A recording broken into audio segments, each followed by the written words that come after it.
একজন ইমাম সাহেব পরনিন্দা করেছেন, তা প্রমাণিত।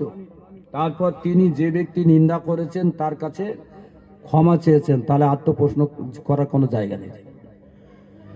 অনুতপ্ত হলে ক্ষমা যদি চায়, সেই ব্যক্তি ক্ষমা করে দিলে আর দোষ থাকে না। এখন প্রশ্ন হলো যে ইমামের পিছনে জামাতের সহিত নামাজ পড়া যাবে কি? উত্তর তো এর মধ্যেই আছে, যে যা নিন্দা করেছেন সে যদি ক্ষমা করে দেয় আর ইমাম সাহেবের দোষ থাকলো না। আর তায়েব লিমাল্লা জাম্বাল্লাহ কামাল্লা জাম্বাল্লাহ, গুনাহগার ব্যক্তি যদি আল্লাহর কাছে তওবা করে তাহলে আর গুনাহ থাকে না। তো ইমাম সাহেব ক্ষমা চেয়ে নিয়েছেন, তাহলে এখানে নামাজে না হওয়ার তো কোনো প্রশ্নই থাকে না। জি, আল্লাহ হিফাজত করেন।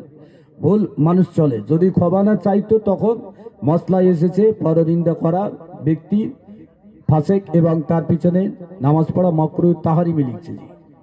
জি, দরুদ শরীফ পড়েন। এবার আমি পরিবর্তন